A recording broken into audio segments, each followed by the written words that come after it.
This morning we are chatting with Ken Sambury, who is innovator and of the Ken Sambury Company and Empire Events. Now, recently, Second Star had an event at Queen's Hall, which came under lots of media attention and, of course, I want to say police attention too, I guess. I don't know.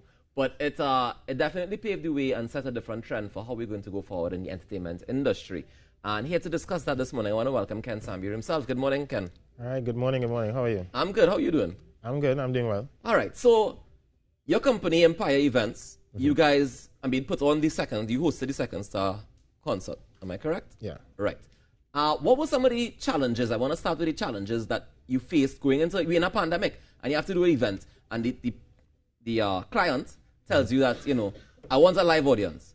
I know I have to stream, but I want a live audience. How are we doing that in this pandemic time safely? What thoughts ran through your mind?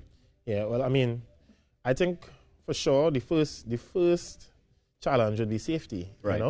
It's all about like putting together your safety protocols to ensure that you follow all the steps and you have everything in order, so that way there will be no issues and no, because at the end of the day you can't really have entertainment and you can't really have fun if it isn't healthy. So for me that's like the main, right, is like my colleague Stephanie always says that's the first thing, and then after that everything else flows. Okay. Yeah.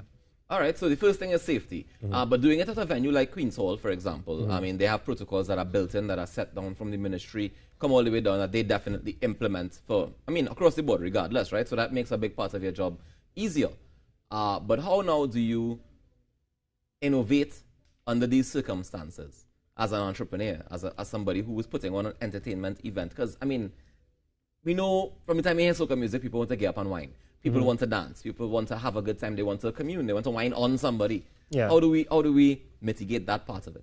Right. Well, I think for us, being the first to do something like that, a lot of it was very new. Right. So there are some parts that, yes, we foresaw that people will have vibe, but we couldn't have for like seeing into the future, seeing exactly how it was going to play off. Right. So I think now is a real amazing opportunity for other people to and even ourselves to look back and take all the good parts and then now know how people will react, because we've been inside for a while, you know. So now people are able to tell, hey, this is what the reaction is going to be like. So this is how we could adjust. Because to be honest, if you asked me this before the event, we wouldn't have been able to say, hey, X, Y, and Z is going to happen. Yeah. This is how it's going to look. So it's only in hindsight that I could be like, all right, cool. Well, that is how I could adjust. What would you say were some of the biggest challenges going into it? I would say, trying to figure out a way to, let's say promote, but then not convey the wrong idea. You don't want people to feel that you're reckless. You don't want people to feel that you don't care. And I think that to me was a challenge. And I think as well, because my company, ever since COVID hit, we have been trying to do different activities, right, and really innovate and have events that could still happen, although we in a pandemic. Right. I feel like trying to keep up with each, let's say, change in what's happening in the country, that has been really the biggest challenge now, because then you're thinking, all right, do we, just for example, look at the alcohol policy, for instance. There's one time when, although we were in a pandemic, alcohol was allowed, and then there was another time it wasn't. Right. So then us having to plan and say, is this something that's going to be allowed when we have our event, or is it not? Should we include it, So I think that really adjusting for that, because there's a lot of variables. Yeah. It's something else that I think for us, so for example, we have some other events coming up now. Right. Had this been in a regular non-COVID time, we would have started advertising for these events probably from October. Right. Right? As everybody else. This whole year is very different for everybody going forward, especially in the entertainment industry. Correct. So imagine we are custom advertising from October, booking venues and so on. But now it's like we done in January. We probably had to take a little 2 weeks before, because you just really don't know. So you don't want to put out information expecting X, Y, and Z to be the case, and then closer to it is a problem. So now you find even advertising timelines change, people's disposable income changes. So I think just the adjusting is what has been the most challenging part. I can ask you, I want to call it a personal question, but it's not your business really, but I want to find out if along the way, it's somebody who's been doing events, the price of the artist change? Because you see people's disposable income change, right? You see everything's been changing. We see that these things change all the time, but does the price of the artist change? If I want to have a show like you guys did, you had a huge cast on that show, as in names. The people who on that show are the stars, right? Right. The prices change, or they Okay, so let me just be clear, right? So second Sunday is second star show. Right. Right? Myself and my team, we are here in a support. To execute. Yeah, we are in a supporting role. Right. Because when he's on stage, he can't be of everywhere else. Of course. You need a team so to do the work. that entire cast is all kudos to him. Because as an artist, he'll be able to reach out to his colleagues and so on and so forth. All right. So I won't have had to go and book anybody. Let's be clear. That's all him. However, I would answer and I would say it really depends on the artist you're speaking with. Because we had an event called Barber Hall to go during July 2020. And I was able to work with a couple artists. I worked with Nyla Blackman. I worked with Second Star as well. College Boy Jesse. All of these artists, they came and they were able to participate in different ways.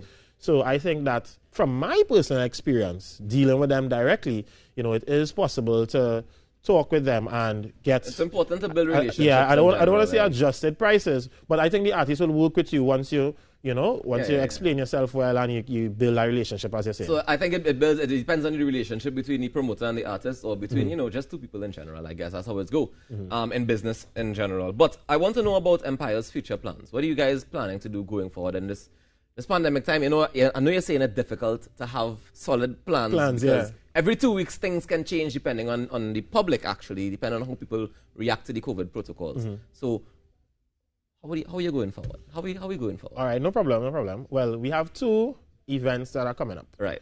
All right, so one event is called Tropical Luau, and Tropical Luau is an event that we would usually have for Carnival. Okay. We as a group, we are big on food. We have, like, Barber Hall is a big food event, basically a food festival.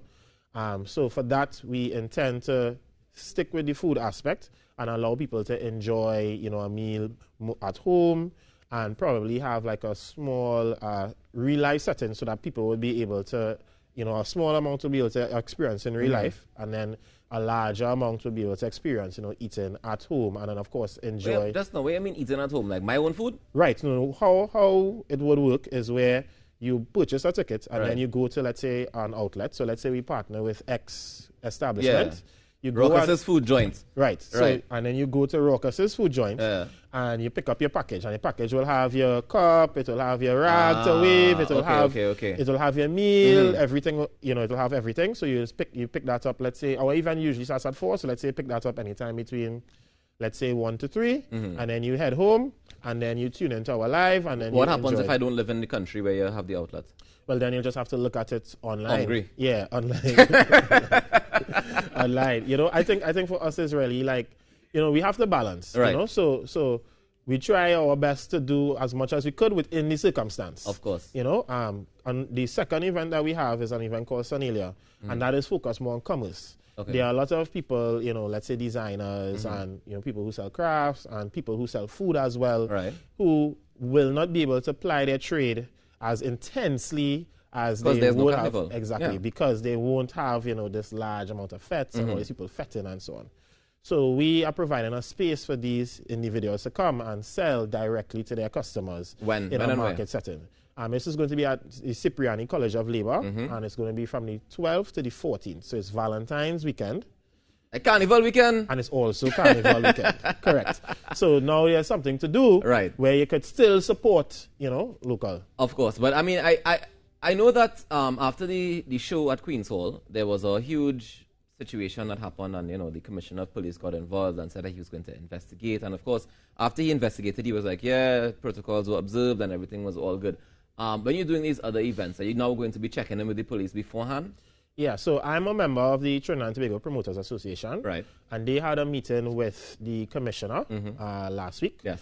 And they have set up a channel so that myself as a event planner, don't like to use the word promoter, event planner, event engineer. Event engineer, boy. Yeah, how you mean? Yeah, thing because, to be fair, right, like my market is not a party, it is it's an event. Right. There's nobody, there's no wine in there, right? Well, we see wine in the video, sir. No, I'm talking about what we have upcoming. What we have upcoming. All right, I hear you. Right? I hear you. So, but I mean, I think once there's music and people, chances are wine. Yeah, somebody go wine. You don't have to wine on people, but you go wine, and it'll be all right. But I am grateful that you are able to still find a way to be able to innovate and bring forward your presentations and do so safely within the accordance of the law and still bring a certain level of joy and comfort to people. So congratulations on that. Before you go, if you had to give people who aspiring event engineers, if you had to give them some sort of advice going forward, especially in a time of a pandemic, what would it be? I would say it's important to find a way and stay true to yourself. You know, each of us have our own things that are like, let's say, uniquely yourself or uniquely something that your brand does and your brand loves. No brand is the same.